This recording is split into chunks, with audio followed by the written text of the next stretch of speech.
স্বাগত নিউজ 24 চট্টগ্রাম প্রতিদিনের সংবাদে। আপনাদের সাথে আছি আমি জান্নাতুল ফেরদৌস রুবা। জুলাই সনদ বাস্তবায়নে 51টি বাদে বাকি সুপারিশে ঐকমত্য কমিশনের সাথে কোনো দ্বিমত নেই বিএনপির, এমন মন্তব্য করেছেন দলটির স্থায়ী কমিটির সদস্য সালাউদ্দিন আহমেদ। শুক্রবার দুপুরে চট্টগ্রামের হাটহাজারী মাদ্রাসার মিলনায়তনে মাদ্রাসাটির প্রধান শাইখুল হাদিস শেখ আহমদ, মহাপরিচালক মুফতি খলিল আহমেদ কাশেমি সহ সংশ্লিষ্ট ব্যক্তিদের সাথে সৌজন্য সাক্ষাৎ শেষে কথা বলেন তিনি। এ সময় বিএনপির স্থায়ী কমিটির সদস্য নজরুল ইসলাম খান বলেন, আগামী ফেব্রুয়ারিতে নির্বাচন অনুষ্ঠানে কোনো বাধা দেখছেন না তারা। গতকালকে পর্যন্ত সবার ঐকমত্যের ভিত্তিতে সমস্ত মৌলিক বিষয়গুলো একত্রিত করে সনদ হয়েছে। আমরা 826টি মোট প্রস্তাবের মধ্যে 51টি বাদে 51 বাদে বাকি সবগুলোতে একমত হয়েছি।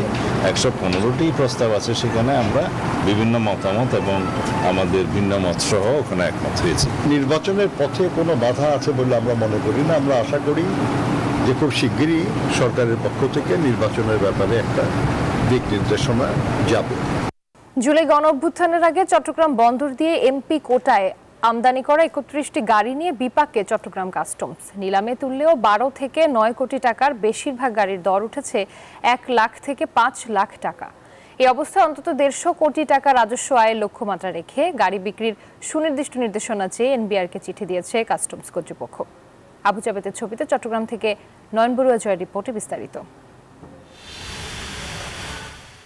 জুলাই অভ্যুত্থানের আগে দ্বাদশ সংসদের এমপি কোটায় চট্টগ্রাম বন্দর দিয়ে আমদানি করা হয় 31টি গাড়ি। ছাত্র জনতার আন্দোলনের মুখে অনেক সংসদ সদস্য দেশ ছেড়ে পালিয়ে যান, কিন্তু বিপাকে পড়েছে চট্টগ্রাম কাস্টমস। কাস্টমস কর্তৃপক্ষ বলছে 9 মাসের বেশি ধরে পড়ে থাকা গাড়িগুলো বিক্রির চেষ্টা চালানো হচ্ছে।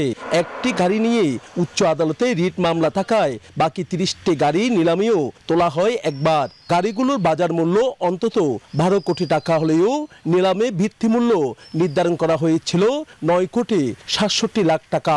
আমাদের এই গাড়িগুলোর রিজার্ভ ভ্যালু হচ্ছে 9 কোটি 67 লাখ টাকার মতো। তো আমাদের নিলামে যে স্থায়ী আদেশ আছে, যে আদেশ অনুযায়ী আমরা নিলাম করে, এখানে বলা আছে প্রথম নিলামে যদি আমরা রিজার্ভ ভ্যালু 60% কাভার না করে আমরা এগুলো বিক্রয়ের অনুমোদন দিতে পারি না। এই অবস্থায় অন্তত 150 কোটি টাকা রাজস্ব আয়ের লক্ষ্যমাত্রা রেখে গাড়ি বিক্রি সুনির্দিষ্ট নির্দেশনা চেয়ে এনবিআরকে চিঠি দিয়েছে কাস্টমস। 1 লাখ টাকা, 2 লাখ টাকা, 5 লাখ টাকা, 30 লাখ টাকায় যদি আমরা গাড়িগুলো বিক্রি করি, এখানে রাজস্ব আইনের একটা বড় সম্ভাবনা আছে। দ্রুত এসব গাড়ির নিষ্পত্তি চাই বন্দর কর্তৃপক্ষ। মাননীয় উপদেষ্টা মহোদয়, চেয়ারম্যান মহোদয় সবসময় সব মিটিংয়ে এই বিষয়টা নিয়ে বারংবার তাগাদা দিচ্ছে, এগুলো যেভাবে হোক এগুলো ডিসপোজাল করা, কারণ এগুলো আমাদের বিশাল এক জায়গা অকুপাই করে আছে। তবে নিলামের ভিত্তিমূল্য কমালে কিনবেন বলে জানিয়েছেন বিডাররা। ডিউটি এখন ডিউটি মুকুব করে দেখ, তারপর দেখেন এই গাড়ি বাংলাদেশে অ্যাভেলেবেল হয়ে যাবে। 1 কোটি 1.5 কোটি টাকা দিয়ে গাড়ি 100,000 প্রাইস লোকে চালাবে। 21টি গাড়িতে নিলাম বিট হলেও 9টি গাড়ি কিনতে আগ্রহী ছিল না কেউ। শুধু একটি গাড়ি সর্বোচ্চ 3 কোটি 10 লাখ টাকা প্রস্তাব করা হলেও বাকি গাড়িগুলোর দর হাঁকানো হয় 1 থেকে 30 লাখ টাকা। নয়ন বড়ুয়া জয়, নিউজ 24, চট্টগ্রাম। দর্শক, জুলাই শহীদের স্মরণে রাজধানীর উত্তরায় ঢাকা মহানগর উত্তর বিএনপির সমাবেশে কথা বলছেন দলের মহাসচিব মির্জা ফখরুল ইসলাম আলমগীর। আমরা সরাসরি চলে যাচ্ছি তার বক্তব্যে। এখন তা দেখতে চায় না মানুষ দেখতে চায় যে আপনারা সঠিক কাজটা করছেন। মানুষ দেখতে চায় যে আপনারা বাংলাদেশের ভালো কিছুর জন্য আপনারা কাজ করছেন। বিশেষ করে তরুণ ছেলেদেরকে বলবো, তোমরাই তো লড়াইটা করেছো, তোমরাই তো 5 তারিখে উত্তরায় হাজার হাজার লাখো মানুষ ছেলে একসাথে বের হয়েছ, গুলি হয়েছে, গুলির মুখে দাঁড়িয়েছ। দাঁড়াওনি? দাঁড়িয়েছ তো নাকি? তাহলে সেই বোধটাকে নিয়ে আসো যে আমাদেরকে এখন নতুন একটা বাংলাদেশ তৈরি করতে হবে। বারবার যে কথা আমাদের ভারপ্রাপ্ত চেয়ারম্যান তারেক রহমান সাহেব বলছেন যে আমাদের একটা নতুন বাংলাদেশ তৈরি করতে হবে।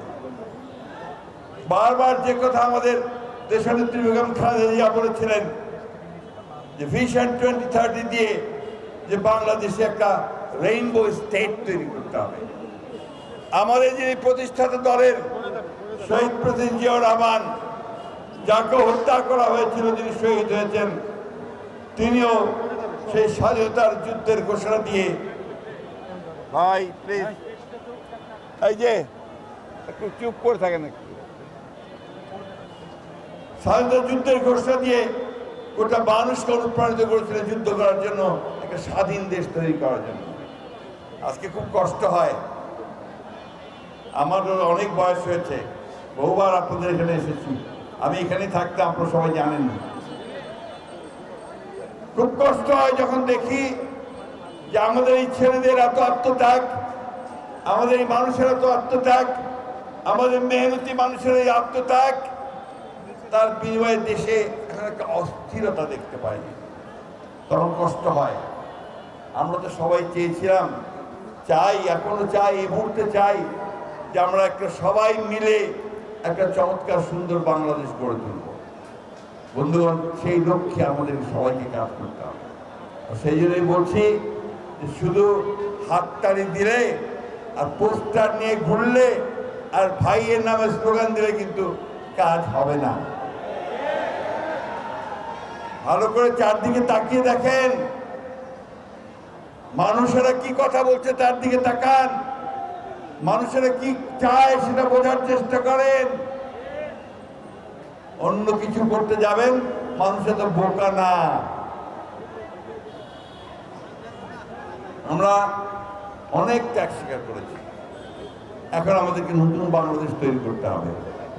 মুগ্ধের বাবার কষ্ট, মুগ্ধের মায়ের কষ্ট, মুগ্ধের ভাইয়ের কষ্ট, আমাদের জাফরের মায়ের কষ্ট, এটাকে আমরা কখনোই তার কোনো প্রতিদান দিতে পারবো না, তাদের ঋণ শোধ করতে পারবো না, কারণ তারা দেশের জন্য, মানুষের জন্য, কল্যাণের জন্য তারা তাদের প্রাণ দিয়ে দিয়েছেন, রক্ত ঢেলে দিয়েছেন রাজপথে। এত সোজা ব্যাপারটা, ব্যাপার থেকে এত সোজা। আপনি ইচ্ছা করলে কি বুকের রক্ত দিতে পারবেন? পারবেন না। তার জন্য দেশপ্রেম, তার জন্য লাগে মানুষের দেশের জন্য ভালোবাসা, মানুষের জন্য ভালোবাসা, পরিবর্তনের জন্য ভালোবাসা। প্রত্যেকবার আওয়ামী লীগ আসবে, অন্যান্য দল আসবে, আসে আমাদেরকে লুট করে নিয়ে যাবে, সেটা আর আমরা হতে দিতে চাই না। চাই, আমরা বলেছি যে আমরা একটা গণতন্ত্র চাই। গণতন্ত্রটা কি? বিএনপি মহাসচিব মির্জা ফখরুল ইসলাম আলমগীরের বক্তব্য শুনছিলেন এতক্ষণ। সব ধরনের সবজির দাম বেড়েছে চট্টগ্রামের বাজারে, মাছ মাংসের দরও ঊর্ধ্বমুখী। এদিকে ভরা মৌসুমেও ইলিশের দাম আকাশ ছোঁয়া, চাষের রুই কাতলও ৩০০ টাকার নিচে নেই। এমন অবস্থায় বিপাকে ক্রেতারা। রতন দাসের ছবিতে বিস্তারিত জানাচ্ছেন নয়ন বড়ুয়া জয়। বাজারে সবজির কোনো কমতি নেই, তবু বৃষ্টি আর বিক্রেতাদের নানা অজুহাতে দাম বাড়তি। বরবটি ১০০ টাকা কেজি, ফুলকপি ২০০ টাকা, বেগুন ১০০, কাঁকরোল ৮০ টাকা কেজি। বাড়তি দামে বিক্রি হচ্ছে কাঁচামরিচ ও ধনেপাতা। টমেটো কালকে ছিল ১৩০ টাকা কিনা ১৪০ টাকা বিক্রি হচ্ছে, আজকে প্রতি কেজি ১০ টাকা বাড়ে গেছে, ১৪০ টাকা কিনা ১৫০ টাকা বিক্রি হচ্ছে। শাক সবজি চড়া, মাছ চড়া, সব চড়া। সবজির দামও তো বেশি, এটা জানি না, এটা হয়তো বাজারে নেই, এটাই তারা কাছে দেখা যাচ্ছে। মাছের ৬ লাভ বাজার, বড় সাইজের ইলিশও আছে, তবে ১ থেকে ১.৫ কেজি ওজনের ইলিশের দর ২৫০০ টাকা কেজি। এখন একটু মাছ পড়তেছে, এখন আমাদের কিনা ২৪০০-২৫০০ টাকা বেচতেছি। আর চান্দা মাছ এতদিন ছিল ১৬০০-১৭০০, কারণ সাগরে আপনার সিঙ্গেলের কারণে মাছ কমের কারণে আমরা একটু এখন আবার সিঙ্গেল ভালো হয়েছে, ওয়েদার ভালো হয়েছে, ওয়েদার ভালোর কারণে এখন আমরা বেচতেছি ১৫০০ টাকা। বাজারের উত্তাপে বিপাকে ক্রেতারা। প্রত্যেকটা জিনিসের দাম বেশি, সবজি থেকে শুরু করে মাছ, কাঁচা বাজার প্রত্যেকটা দাম। ব্রয়লার মুরগির দাম কিছুটা কম, তবে সোনালী ও দেশি মুরগির দাম চড়া। খাসি ও গরু মাংস নেই সাধারণ মানুষের নাগালে। নয়ন বড়ুয়া জয়, নিউজ 24, চট্টগ্রাম। দর্শক, লক্ষ্মীপুরের বেশিরভাগ আঞ্চলিক সড়কের বেহাল দশা। দীর্ঘদিন ধরে সংস্কারের অভাব। বৃষ্টি ও জোয়ারের পানিতে জেলার ৫টি উপজেলার ৮০% সড়ক এখন বেহাল। এ বিষয়ে বিস্তারিত জানাতে সরাসরি যুক্ত হচ্ছেন সহকর্মী সাইদুল ইসলাম পাবেল। পাবেল, লক্ষ্মীপুরের আজকের আবহাওয়া পরিস্থিতি কেমন রয়েছে জানাবেন, আর জলাবদ্ধতায় জনদুর্ভোগ কেমন দেখছেন?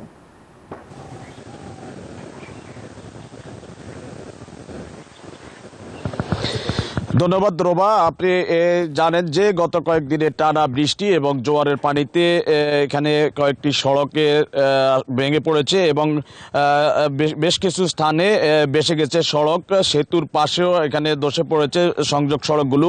আমি এই মুহূর্তে রয়েছি লক্ষ্মীপুর সদর উপজেলার এখানে জকসিন টু পোদ্দার বাজার সড়ক মহেশপুর এলাকায়। আমার ডান পাশে আসলে ওয়াহেদপুর এবং বাম পাশে মহেশপুর, একটি জনগুরুত্বপূর্ণ একটি সড়ক। এটি টানা বৃষ্টিতে এবং এখানে যে গেল বছরের যে বন্যায় রাস্তাটি ক্ষতিগ্রস্ত হয়েছে। চলমান বর্ষায় এটি একেবারেই চলাচল অনুপযোগী হয়ে পড়েছে। এখানে পিচ উঠে গিয়ে ছোট বড় গর্তের সৃষ্টি হয়েছে। কোথাও কোথাও আসলে একেবারে ঝুঁকি নিয়ে চলাচল করছেন এখানকার যানবাহন সহ স্থানীয় বাসিন্দারা, আবার কোথাও কোথাও হেঁটে চলাও দায়। আপনাকে একটু জানিয়ে রাখি যে কমলনগরের যে বলির পুল এবং নাসিরগঞ্জ সড়ক, সেখানে 40 মিটারের বেশি এই সড়কটি জোয়ারের পানিতে ভেসে গেছে। এছাড়া যে রামগতির চর গাছিয়া, এখানে আসলে একটি সেতুর দুই পাশে সংযোগ সড়কে ধসে পড়েছে। এতে করে জনভোগান্তি আসলে একেবারে চরমে পৌঁছেছে। এছাড়া এখানে যে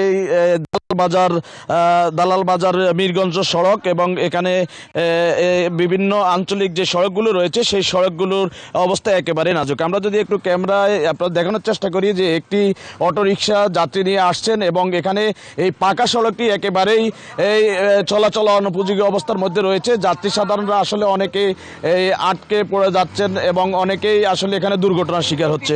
এছাড়াও বিভিন্ন সড়কে প্রতিনিয়ত মানুষের যেই ভোগান্তি, এই ভোগান্তি কিন্তু চরম আকার ধারণ করেছে। এই ছিল আমার কাছে লক্ষ্মীপুরের যে সড়ক বেহাল নিয়ে সর্বশেষ। আমি ফিরছি স্টুডিওতে। পাবেল, আপনাকে ধন্যবাদ। নোয়াখালীর বেগমগঞ্জের চৌমোহনী বাজারে নিষিদ্ধ ছাত্রলীগের ঝটিকা মিছিল করার ঘটনায় সংগঠনটির 63 নেতাকর্মীকে আসামি করে মামলা করা হয়েছে।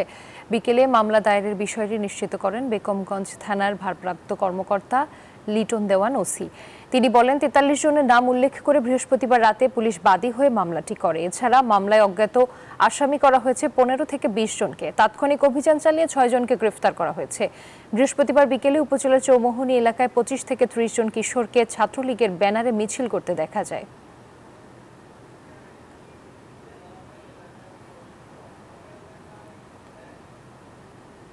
চট্টগ্রামে একটি বেসরকারি স্কুল অ্যান্ড কলেজের এসএসসি কৃতী শিক্ষার্থীদের সংবর্ধনা ও ডিজিটাল হাজিরার উদ্বোধনী করেছেন সিটি মেয়র শাহাদাত হোসেন। দুপুরে নগরীর Nandankanan Aparnachar city corporation high school and college SSC 2025 কৃতী শিক্ষার্থী সংবর্ধনা ও ডিজিটাল হাজিরার উদ্বোধনী অনুষ্ঠানে সিটি মেয়র বলেন, ক্লিন, গ্রিন ও হেলদি সিটির পাশাপাশি কর্পোরেশনের শিক্ষা এবং স্বাস্থ্য বিভাগকে উন্নত আধুনিক করা হবে।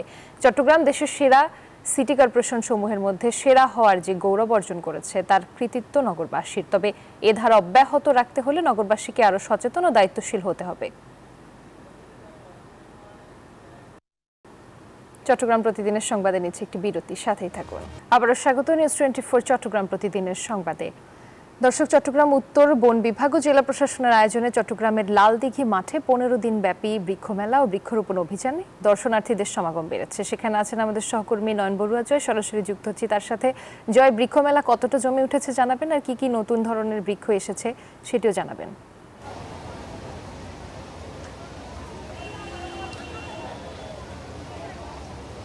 ধন্যবাদ রুবা আপনাকে। আজকে 5ম দিন চলছে, দেখতে পাচ্ছেন যে বৃক্ষ মেলা আমরা দেখানোর চেষ্টা করছি। এই বৃক্ষ মেলা চট্টগ্রামের লালদিঘি মাঠে কিন্তু এবার প্রথমবারের মতো হচ্ছে। এর আগে ডিসি হিলে এই মেলার আয়োজন করা হতো, তো এবারও কিন্তু তার কোনো কমতি আমরা দেখছি না। বিভিন্ন প্রজাতির গাছ আমরা বৃক্ষের চারা দেখতে পাচ্ছি। যেহেতু বৃষ্টি কিছুক্ষণ আগে থেকে কিন্তু মুষলধারে বৃষ্টি শুরু হয়েছে, তবুও আমরা দেখতে পাচ্ছেন বৃষ্টির মধ্যেও যারা দর্শনার্থী মেলাতে আসার বৃক্ষের চারা নেওয়ার জন্য আগ্রহ, তারা কিন্তু ছুটে এসেছেন। আরও অনেকক্ষণ সময় আছে, যেহেতু সকাল থেকে মেলাটি শুরু হয় সকাল 9টা থেকে, আর রাত 9টা পর্যন্ত এই মেলা চলে। তার কারণে কিন্তু আসলে যাদের প্রয়োজন, যারা বৃক্ষকে খুব বেশি পছন্দ করে, তারাই কিন্তু সবচেয়ে বেশি এই মেলার অপেক্ষা থাকে। তবে প্রতি বছরই এই মেলার আয়োজন করে চট্টগ্রাম উত্তর বন বিভাগ। তো এবারে তার কোনো ব্যতিক্রম আমরা দেখছি না। জেলা প্রশাসনের যে সহযোগিতা আমরা দেখতে পাচ্ছি, তাদের সহযোগিতায় এই মেলার 15 দিন ব্যাপী এই মেলার শুরু হয়েছে। আজকে 5ম দিনে আমরা দেখতে পাচ্ছি, যেহেতু আজকে ছুটির দিন, তার কারণে দর্শনার্থীদের ভিড় কিন্তু অনেক বেশি। যদি বৃষ্টি না হতো আরও বেশি দর্শনার্থী হতো বলে তারা মনে করছেন। এখানে আয়োজক যারা আছেন তারা বলছেন বিভিন্ন নার্সারির এখানে এসেছেন, তাদের যে স্টলগুলো আমরা দেখতে পাচ্ছি সেখানে বিভিন্ন রকমের প্রজাতির গাছ আমরা দেখতে পাচ্ছি, নানা রকমের গাছ।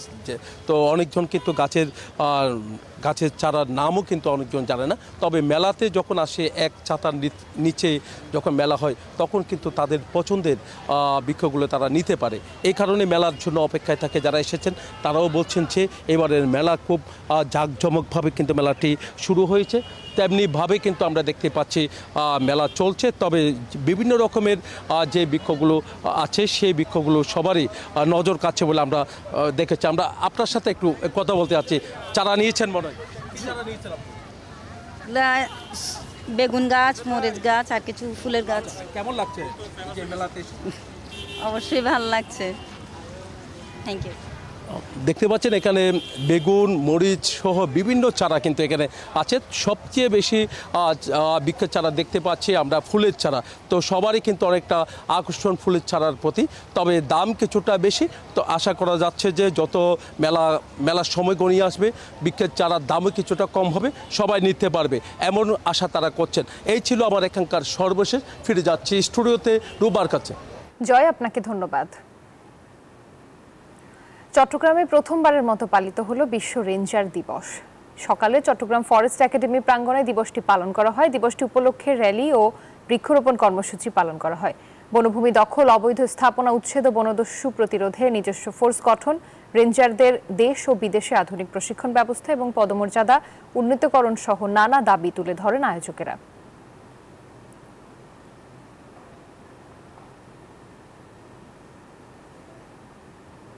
চট্টগ্রামের মাইজভান্ডারি গাউসিয়া হক কমিটি বাংলাদেশের ফটিকছড়ি উপজেলার ক ও খ জোনের আওতাধীন সকল শাখা কমিটির অংশগ্রহণে সাংগঠনিক সংলাপ অনুষ্ঠিত হয়।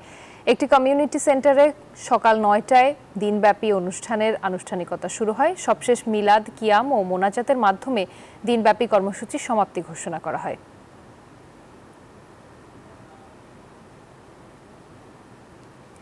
কুমিল্লা সদর উপজেলার জগন্নাথপুরে আওয়ামী লীগ নেতার প্ররোচনায় ও অর্থায়নে সমন্বয়কের দায়ের করা মিথ্যা মামলার প্রতিবাদে মানববন্ধন করেছে এলাকাবাসী। শুক্রবার সকাল 11টায় কুমিল্লা প্রেস ক্লাবের সামনে মানববন্ধন কর্মসূচি পালন করেন তারা। এতে এলাকার বিপুল সংখ্যক নারী পুরুষ ভুক্তভোগী অংশ নেন।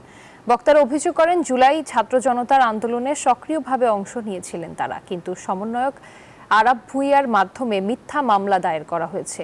মামলার অজুহাতে চাঁদা দাবি করার অভিযোগ করেন তারা।